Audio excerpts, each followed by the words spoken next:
What's going on, guys? Sam Adams here, and welcome to a brand new episode of Caffeinate today for March the 19th of 2019. My name is Samuel Adams, and welcome to today's show. I do hope that this one does find you well, and today we have a slew of news to get through. But before we jump into that, for those that are brand new to the program, this is a daily gaming news podcast that I host live on twitch.tv/The Samuel Adams every single weekday morning at 7 a.m. Eastern Time if you did want to catch up on the hottest gaming news from the day. Now, today we are going to be talking primarily about Call of Duty Mobile, which is something that's somewhat breaking news because it was originally announced for China, but now it is going to be getting a Western release.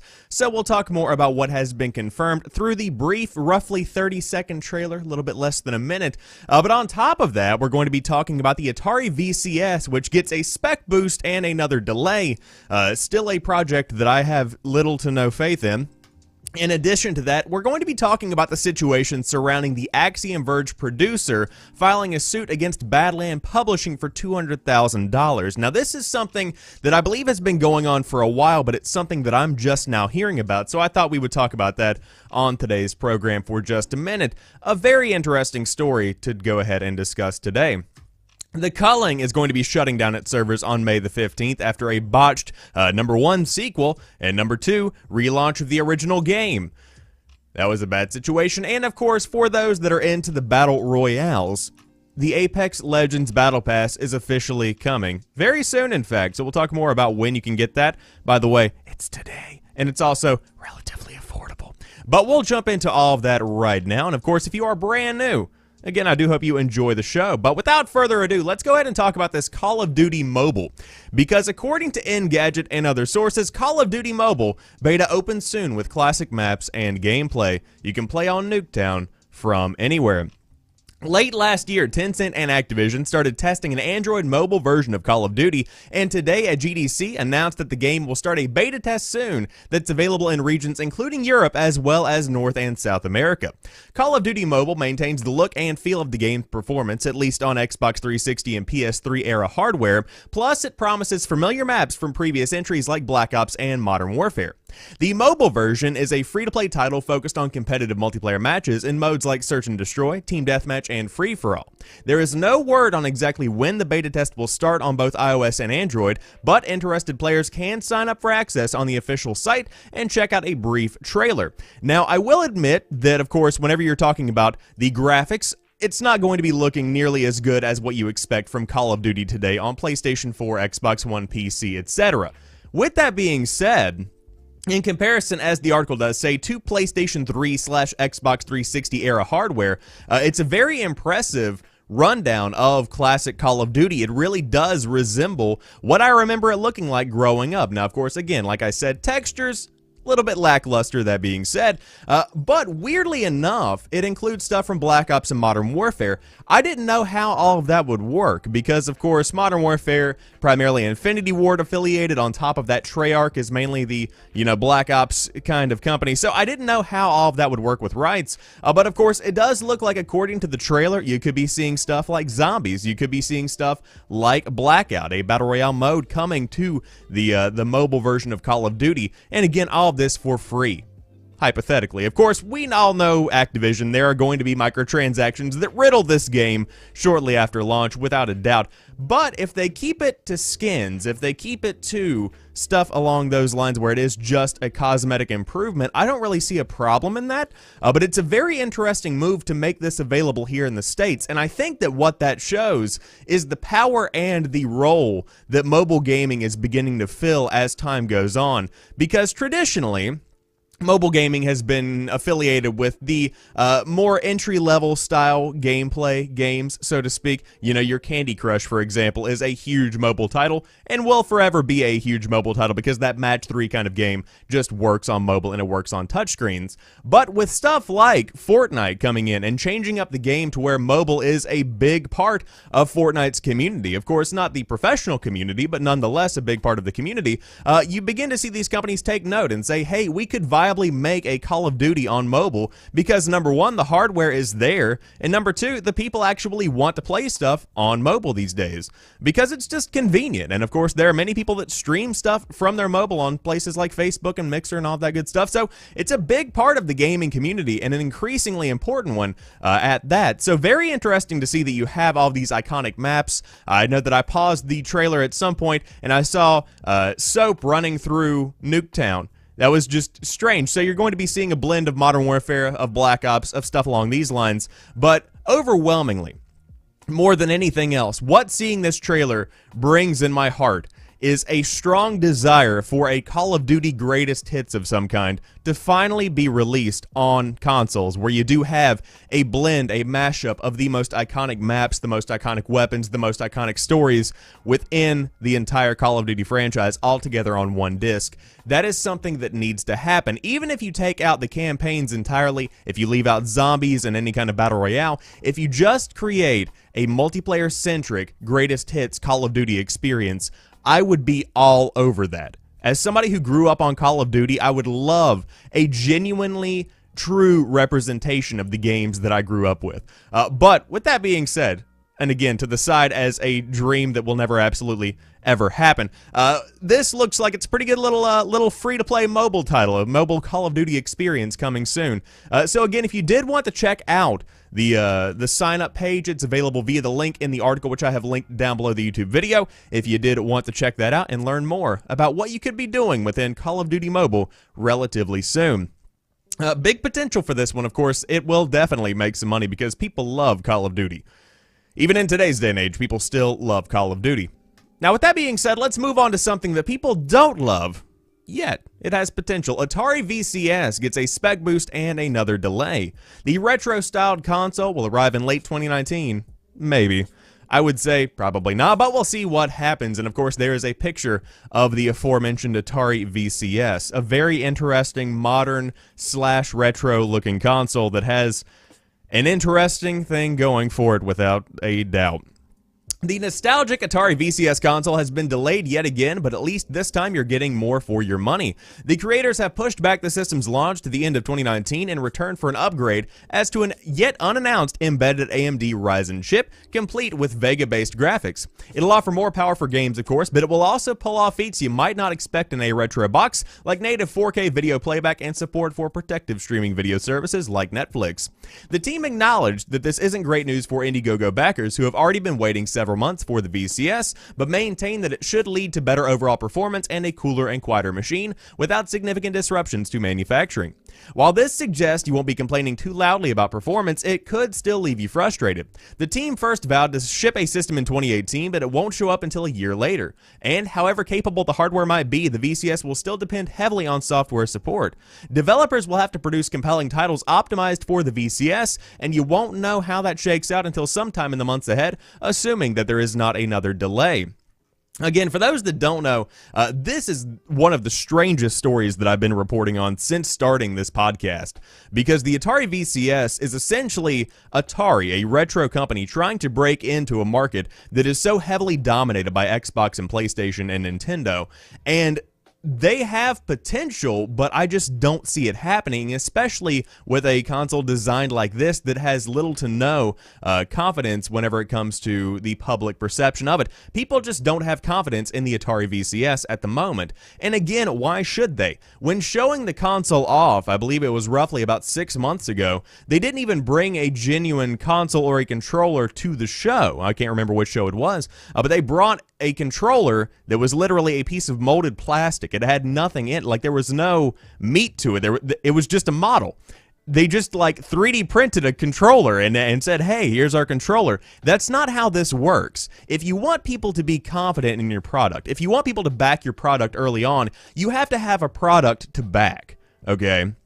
On top of this, the other thing that really bothers me about the Atari VCS is the fact that we are on the cusp of a brand new console generation from PlayStation and Xbox. So whenever you take that in consideration, even if hypothetically the Atari VCS is on par with something even like an Xbox One X, which is in and of itself a stretch goal for the Atari VCS, you are going to be seeing it be quickly, very, very quickly, outdone by the competition. And so will this ever actually have a spot in somebody's home theater system? Likely not, but what I would love to see is for Atari to scrap this modern, forward-thinking kind of approach and keep the look of the console, because that looks great, keep a modern controller, but throw yourself and embrace it, that you are a retro company. Throw it in to the hat, or throw your hat into the ring in the retro market and say, hey, we are now creating a console developing specifically retro games. And in fact, you could actually take it a step further and take stuff like the Messenger, for instance, like Celeste, like Axiom Verge, that feel like retro games, and embrace those indies and bring them onto your platform and create, instead of a direct competition with Microsoft and PlayStation, instead create something that is made for indies, for retro titles, for that specific market, because that's a huge part of where gamers are today. I think that's a big thing that's going on in 2019 and beyond. But I digress. Those are just my thoughts on the Atari VCS. It's something that is, I think, misguided. It's something that I think had potential, but just is misplaced. So with that being said, we will see what happens, hypothetically arriving in late 2019 with a big boost to the performance overall. Will people support it? Will companies support it? Is yet to be seen, but I will let you guys know whenever we do finally get the console, whether it be 2019, 2020, or never, because you never know. Moving on to the next story of the day. This one's a doozy, so go grab some popcorn, a cup of coffee, whatever you might need, and we will dive into this. Pause. Did you get it? Good, let's resume. Axiom Verge producer files suit against BadLand Publishing for $200,000. Dan Adelman alleges publisher hasn't paid the share of European distribution earnings, flaked on promise of healthcare fund for developer's ill son. Yeah, that last part of that sentence is actually a thing.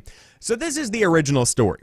Following the news that a physical edition of Axiom Verge on the Wii U is launching at last after a 2-year-long falling out between distributor Limited Run Games and once publisher BadLand Publishing, producer Dan Adelman says he is in a legal battle of his own with the latter. In a Twitter thread, Adelman relates his portion of the events that led to Axiom Verge's release later this month. According to him, BadLand Games originally secured the contract to publish the game with a generous offer. BadLand would match what other publishers were offering and also promised to contribute 75% of their own sales cut to a medical expenses fund for solo developer Thomas Happ's son, Alistair, who suffers from a neurological disorder called kernicterus. Never heard of that, not a doctor, but hey, it sounds really serious. When the time came to produce the disc and cartridges for the various North American platform releases of the game, BadLand kept stalling, according to Adelman. Ultimately, Happ ended up funding the manufacture of the game's North American retail copies, terminating BadLand's distribution rights for the territory, and agreeing to compensate the publisher for the work it had already put in to the regional release. Axiom Verge ended up effectively self-published in North America, although Adelman says they remained quiet about the issue under the assumption that BadLand was still operating in good faith. As for Europe, Adelman says BadLand maintained publishing rights and funded the game's production, but when asked to help pay Happ's portion of the sales and money owed for Alistair Happ's fund, BadLand stopped communicating. Speaking to GamesIndustry.biz, Adelman says he and Happ have since filed a lawsuit against BadLand for $200,000, but that they don't actually know exactly how much BadLand owes them between the sales portion and Alistair Happ's money. The $200,000 is an estimate, and they have also requested to inspect BadLand's records to see if the amount is larger. Adelman has declined to comment further on the status of the lawsuit, not wanting to jeopardize the case. Quote, "It's frustrating to see BadLand Publishing tweet about new games they're releasing, no doubt funded with the money they owe LRG and Tom Happ." Adelman's tweets thread concludes BadLand has literally stolen money from a disabled toddler. Previously, BadLand Publishing said that it had settled 90% of the debts it owed to BadLand Games prior to the latter company's dissolution in late 2018. Limited Run is currently suing the publisher for $78,000 after it failed to deliver 6,000 physical copies of Axiom Verge on the Wii U. Upon reaching out to BadLand Publishing for comment, CEO Louis Quintans The CEO of the company confirmed Adelman's account of the story and said he was aware of the lawsuit. He went on to say that BadLand had offered a soft repayment plan similar to what it had offered Limited Run, but that his proposal had not been accepted. Everybody wanted to recover the money at the same time, he said, but it was impossible for us in that moment. When asked, he also reaffirmed the company had paid off 90% of what it owed at BadLand Games, and that the $78,000 owed to Limited Run and the money owed to Hap were included in the remaining 10%. So now an update as of March 18th, 2019. Quentin's posted a statement on his Twitter account over the weekend in response to this story and the above-linked story about BadLand's dealings with Limited Run Games. Quote, I understand that, due to the extreme situation we were going through, our way of doing things has not been ideal, and I am sorry for the damages this has caused to the parties involved. But I want to reiterate that I am still willing to reach out and assume the payment of the debt, which I have never refused, to avoid further damage to companies and people involved in this situation, he said. He added that, due to the seriousness of some of the accusations that have been made in relation to this issue, I have been forced to put this matter in the hands of my lawyers, who reserve the right to take legal action against anyone who might make public inaccurate or false information harmful to the interest of the company in which I now work, BadLand Publishing, or my own. And so, this is a very deep, intricate story that involves a lot of money being owed to a lot of different people. But when it comes down to it, it all depends on what has been signed. I think that whenever any kind of publisher, developer, anybody in the gaming industry goes into the production of a game, you have to sign a contract and you have to, be binded by that contract. That's how this works. And so when it comes down to it, these lawyers need to sit down at a table, as they will, deliberate the contract that was signed to see who owes what. You need to be able to see what was agreed upon. And I think that's been lost in translation, and I think that's something that should be revisited. At the end of the day, money is owed and somebody is going to pay, but I wanted to let you guys know that this is exactly what's happening over there. And of course, as the tweets do say, it would be incredibly frustrating to see BadLand Publishing pushing out these new games and promoting these new games, knowing that they may in fact be using money that should be given to the people that have been owed money as of right now. But with that being said, interesting story, thought I would include it, especially since it has been updated with a quote from the boss of the publishing company himself. But I'll let you guys know how all of this concludes as time does go on. Now, with that being said, let's go ahead and talk about the culling, because the culling is shutting down. The culling shuts down the servers on May 15th. Despite being one of the first Battle Royale on the block, even going free-to-play hasn't been enough to save the culling. Developers Axiom have announced that the lights go out on their dystopian game show-themed survival shooter on May the 15th. It has been a rough year for the studio, with the Culling 2 announced, released, and shut down due to lack of player interest within a 3-month span. Pause. Back up. Let's rephrase. With the Culling 2 announced, released, and shut down due to mark-through lack of player interest, it being a terrible game inserted in its place within a 3-month span. The game was bad. The game was not the culling. I have a video on this on the channel if you want to check it out. They were hoping to relaunch the original game as a free-to-play and have future development supported through in-app purchases. Sadly, it just didn't work out that way. While Axiom are unable to further support the culling in their shutdown announcement, they do mention that they'd be interested in passing the game onto another team. Even if it was adopted by fans, I'm always happy to see a game saved from complete oblivion, considering the countless hours of effort that went into producing the game. That and game preservation being important. In most cases, such projects are unofficial and unsanctioned by the original developers or publishers. This could be one of the few cases where the game passes to a new crew amicably. And so, when the servers do go offline, the game's offline modes, including training with bots, will remain playable, but the multiplayer core will be no more. Axiom plan on shutting down the in-game store pages before that, so as to prevent any grief that could arise from buying virtual clothes in a game where nobody will ever see them again. It's a shame to see the Culling closing its doors, as being one of the first experimental games in the genre. It had a feel all of its own and was much more heavily melee focused than its successors. It also had smaller match sizes, only 16 players per round. The Culling 2 moved away from that and towards a more modern sandbox shooter style, which may have contributed to its botched launch. The Culling remains free to play for its twilight few weeks, and you can find it here on Steam. Of course, they link to it, and the servers will remain available for just under 2 months, finally going offline on May the 15th. Now, of course, when it comes down to it, the Culling has been a game with a very rocky overall lifespan. Now, towards the beginning of its life, it was a huge game, especially on Twitch, where you do have a ton of people that stream, of course, Battle Royale games. It was one of the first that I know some people got a lot of notoriety from. I mean, there were some people that genuinely built up their streaming communities based off of the culling, but the culling, too, completely ruined the overall reputation of the game, and of course, that's my own perception.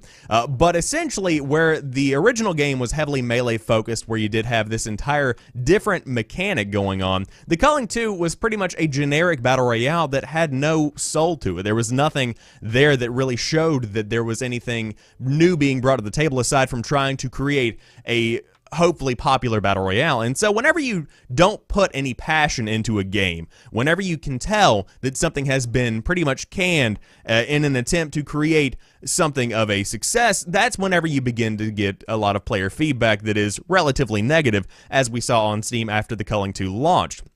Now, with the Culling Origins, specifically as it was rebranded, that's whenever you began to see, hopefully, some kind of comeback. But, of course, with so many Battle Royales on the market, with so much, so many new ideas coming about in 2019 and beyond, the idea of playing a game that had essentially been on the market for years, that had not really evolved well with time, that just was not something that people were going to be getting behind, and so now we see where it has ended up. But with that being said, if you are a fan of the Culling, which I know there are many out there, you might want to get in and get a couple of games in, because the cool thing about a game shutting down, if there's any cool thing, is that people all of a sudden feel an urge to play a game before they can't play it anymore. And so if you are a fan, this is probably going to be the most populated the servers have been in a very long time. So you can dive in and give it a shot. Again, it's free to play, so what do you have to lose? Definitely, though, would not recommend getting any kind of in-game cosmetics and whatnot. But nonetheless, we will see what happens with the company behind the scenes, because there's a lot of potential here. I mean, the Culling was very popular, just it doesn't have a spot in 2019 and beyond. But with that being said, let's talk about a Battle Royale that does have a spot, Apex Legends, because the Battle Pass release date and details have been confirmed, and it's dropping today. So jump in and give it a shot.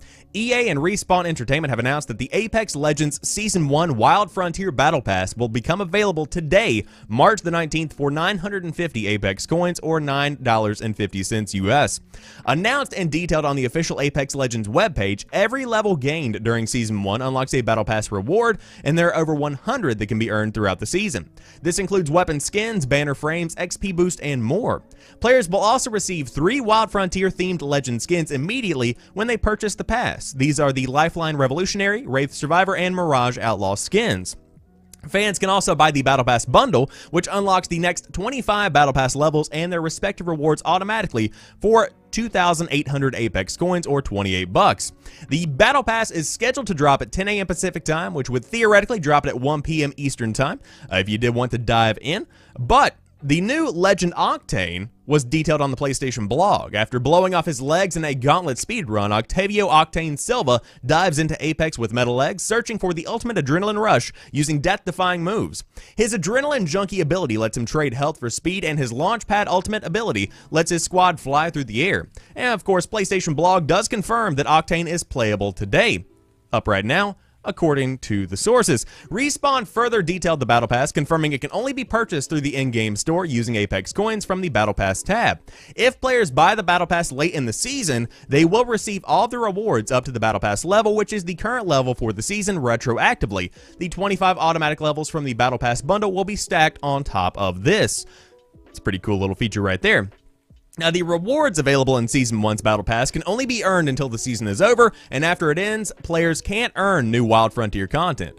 For those who don't purchase the Battle Pass, they can still earn 1 Wild Frontier Legend skin, 5 Apex packs, and 18 Wild Frontier stat trackers for free. And so, if you did want to dive in and check out Apex Legends, of course it is free to play, but if you do want to give that 950 Apex coin purchase, you can get the access to Season 1 Wild Frontier Battle Pass. But it looks like it's going to be a pretty good little run. I've seen mixed responses to the quality of the skins, of the Tier 100, earnings and whatnot, but overall, it's cool to see that there's finally something more to grind for. I think that's really what people want, because whenever you see the Battle Pass coming around in Fortnite, which is pretty much the first one that really introduced it with a lot of public eyes on it, you do have something that really drives you to continue to play the game because you want to get to that tier 100. It's kind of like whenever you are playing Call of Duty way back in the day and you grind until you get all of the stuff unlocked and you can then prestige and start over. That's pretty much the idea of a battle pass in today's day and age. Of course, I'm a big fan of them because if it is a free-to-play game, you can give $10, which is relatively affordable in the grand scheme of things, and you can get more for your money, which again, free-to-play, $10. I've put 50 hours into Apex Legends without even buying anything, so I might as well give them $10. But with that being said, you can dive in and check out all of the skins, all of the weapon skins, all of the banners, and all of that good stuff included with the Battle Pass. But with that being said, that wraps up today's episode of Caffeinate. If you did enjoy today's show, be sure to drop me a like down below. And of course, if you are brand new to the program, it's hosted live on twitch.tv/TheSamuelAdams 5 days a week, Monday through Friday at 7 a.m. Eastern Time if you did want to check it out. And it's always a good time, and I always keep you guys informed. But until tomorrow, you have a fantastic rest of the day. I will talk to you soon, and peace.